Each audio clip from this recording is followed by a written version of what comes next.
The Council wanted negotiators. What they got were Deathworld predators in uniform. Ambassador Kethvar's forearms trembled as he reviewed the dossier one final time. The Galactic Council had been clear in their instructions. Humanity was to be invited to mediate the territorial dispute between the Zephyrian Collective and the Mordani Empire. What they hadn't mentioned was that humans came from a class beneath Deathworld, a planet so hostile that most Council species would die within minutes of exposure. The transport vessel Harmony's Edge docked with the Council station, and Kethvar watched through the viewport as the human delegation disembarked. They moved with an unsettling fluid grace, their binocular vision scanning everything with predatory precision. 3 of them, 2 males and 1 female according to the files, wore dark blue uniforms adorned with strange symbols and metallic decorations. Ambassador Kethvar, the lead human, approached, extending a pale appendage. "I'm Admiral Sarah Chen, United Earth Diplomatic Corps. These are my colleagues, General Marcus Webb and Colonel Elena Vasquez." Kethvar's translator struggled with their tonal language, but the underlying confidence was unmistakable. As he reached out with one of his arms to complete the greeting ritual, he noticed the human's grip, firm, controlled, yet somehow suggesting vast reserves of strength held in check. "Welcome to Station Concord," Kethvar managed. "The disputing parties are eager to begin negotiations."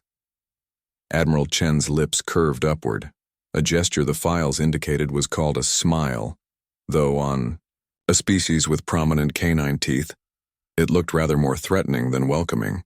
"We're here to help find a peaceful resolution."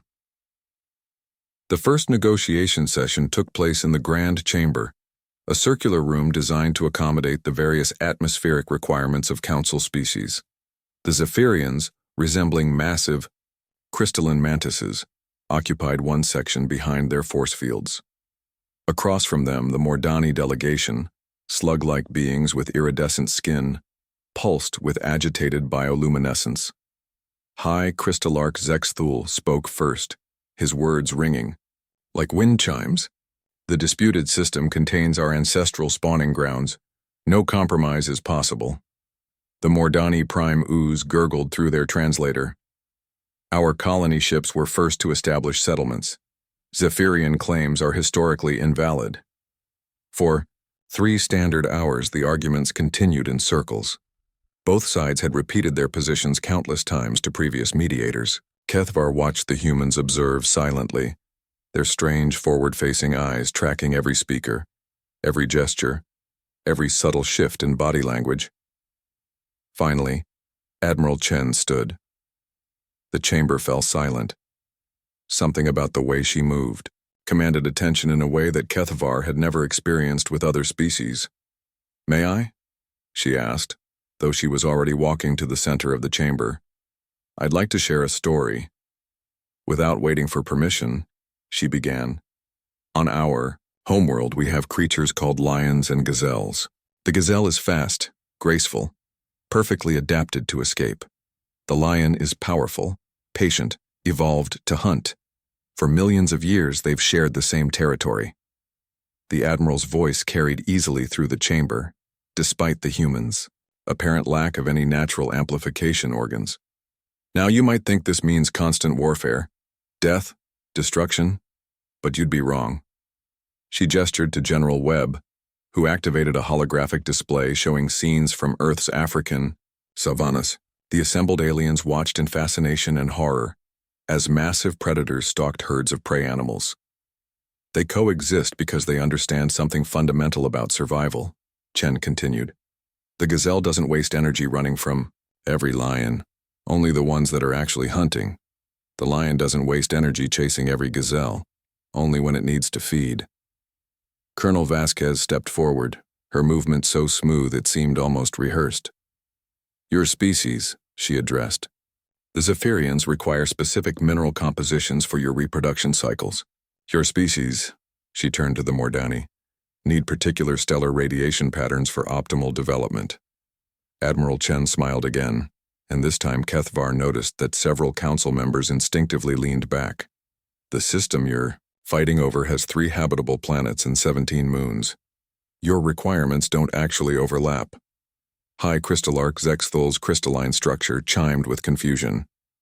Impossible. Our surveys clearly show— Your surveys show surface scans, General Webb interrupted, his voice carrying an edge that made the chamber's atmospheric processors hum nervously. You never bothered to actually analyze compatibility matrices. The hologram shifted to display detailed planetary compositions. Colonel Vasquez's fingers danced over the controls with predatory precision. Planet 2 has the mineral density and geological activity your species needs for spawning, she told the Zephyrians. Planets 1 and 3 have the radiation absorption, spectra perfect for Mordani development. The moons, Admiral Chen continued, can be allocated based on secondary resource requirements. Everyone gets what they actually need. Prime Ooze's bioluminescence flickered rapidly. This solution was available previously. Why did no other mediator identify it? The three humans exchanged glances. Brief, efficient communication that somehow conveyed volumes. Admiral Chen's expression shifted subtly, and Kethvar realized he was seeing something that the translation protocols couldn't capture. The look of a predator deciding whether to pounce.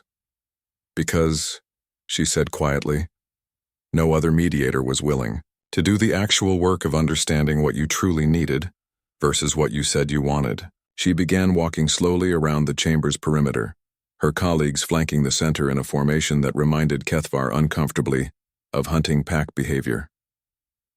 Your people, Chen addressed both delegations, have been posturing, threatening, preparing for war over a misunderstanding. On our world, we call this territorial pissing. It's wasteful, stupid, and gets people killed. The casual profanity sent ripples of shock through the translated communications. Council protocols strictly prohibited such language in formal negotiations. General, Webb's smile showed far too many teeth.